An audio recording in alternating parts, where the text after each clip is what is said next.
السلام علیکم ورحمۃ اللہ وبرکاتہ۔ دوست، آج کی اس ویڈیو میں آپ حضرات کی خدمت میں چند ایسی باتیں پیش کروں گا کہ جن کا اعتکاف کرنے والے سے تعلق ہے، یعنی ان کاموں کے کرنے سے اعتکاف پر کوئی فرق نہیں پڑتا اور اعتکاف باطل نہیں ہوتا بلکہ اعتکاف درست رہتا ہے۔ جیسا کہ میں آپ کی خدمت میں پہلے چند باتیں پیش کر دوں، یعنی انسان جب کوئی کام کرتا ہے تو اس کے ساتھ کچھ طبعی حالات ہوتے ہیں، کچھ شرعی حالات ہوتے ہیں اور کچھ اضطراری حالات ہوتے ہیں، جن کی وجہ سے انسان کو بہت سی باتوں کا سامنا کرنا پڑتا ہے۔ جیسا کہ میں آپ کو بتا دوں، یعنی اعتکاف کی حالت میں، یعنی طبعی حالات، چند مثالیں پیش کرتا ہوں طبعی حالات کی، جیسا کہ بحالت اعتکاف پیشاب، پاخانہ، غسل جنابت اور واجب وضو کے لیے مسجد سے باہر جانا درست ہے، یعنی اس سے اعتکاف باطل نہیں ہوگا۔ اگر کوئی شخص پیشاب کرنے کے لیے یا پاخانہ کرنے کے لیے، غسل جنابت کے لیے، اسی طریقے پر وضو کرنے کے لیے مسجد سے باہر جاتا ہے تو اس سے اعتکاف پر کوئی فرق نہیں پڑے گا۔ نمبر 2، مسجد کے قریب بیت الخلاء چھوڑ کر اپنے یا کسی عزیز کے گھر جانا بیت الخلاء خالی نہ ہونے کی صورت میں، یعنی اگر مسجد کا بیت الخلاء خالی نہیں ہے اور اعتکاف میں بیٹھنے والے شخص کے لیے پریشانی ہے اور بیت الخلاء خالی نہیں، تو ایسی صورت میں کسی بازو کے گھر میں جانا یا یہ کہ اپنے گھر میں جانا، اس سے بھی اعتکاف پر کوئی فرق نہیں پڑتا۔ یا اسی طریقے پر استبرا، یعنی پاکی، پیشاب کے قطرات جو آتے ہیں پیشاب کرنے کے بعد، ان سے اپنے دل کو مطمئن کرنے کے لیے تھوڑی دیر ٹہلنا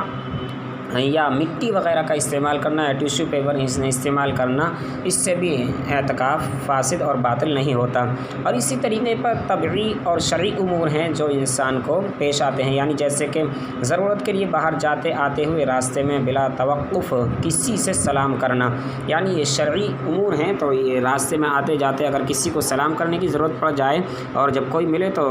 اس کو سلام کرنا ہی چاہیے، اور حدیث بھی ہے کہ افشوا السلام بینکم، سلام کو رواج دو۔ اور اسی طریقے پر ایک حدیث اور ہے سلام سے ہی متعلق، تو میں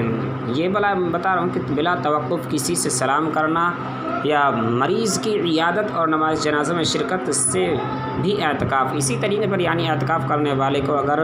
نماز جنازہ میں شرکت کرنی پڑے یا اسی طریقے پر کسی مریض کی عیادت کرنے کے لیے جانا پڑے تو اس سے بھی اعتکاف فاسد نہیں ہوتا۔ اسی طریقے پر نمبر 4، کھانا لانے والے کی عدم موجودگی، یعنی کھانا لانے کے لیے کوئی شخص مقرر تھا لیکن وہ نہیں رہا یا یہ کہ کوئی مجبوری کی وجہ سے کھانا نہ لا سکا، تو غروب آفتاب کے بعد کھانا کھانے کے لیے اپنے گھر جانے کی گنجائش ہے، اس سے بھی اعتکاف فاسد نہیں ہوگا۔ اسی طریقے پر ریح خارج کرنے کے لیے مسجد سے باہر جانا بھی یہ بھی جائز ہے، یعنی مسجد میں ریح خارج نہیں کرنی چاہیے، اس لیے اگر ریح خارج کرنے کی ضرورت پڑے تو مسجد سے باہر جانا، اس سے بھی اعتکاف فاسد نہیں ہوتا۔ اور نمبر 6، جمعہ پڑھنے کے لیے، یعنی ایک مسجد میں اعتکاف کر رہا تھا لیکن اس مسجد میں جمعہ نہیں ہوتا تھا تو دوسری مسجد میں جمعہ پڑھنے کے لیے جانا، اس سے بھی اعتکاف فاسد نہیں ہوتا۔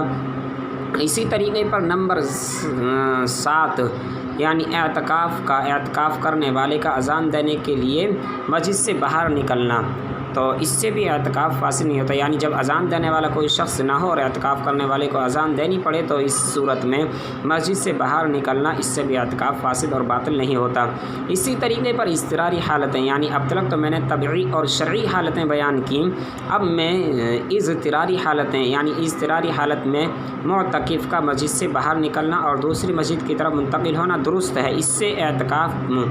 باقی رہے گا۔ اور اضطراری صورتیں یہ ہیں، نمبر 1، مسجد کی عمارت منہدم ہو جائے، یعنی مسجد کی عمارت جو ہے گر جائے، یا یہ کہ اس کو کوئی مسجد کو شہید کرنے لگے تاکہ اس میں یا تو یہ کہ کوئی تعمیری کام دوبارہ سے ہوگا یا یہ کہ کوئی صورت ایسی آ جائے، حالت ایسے بن جائے کہ کوئی مسجد کو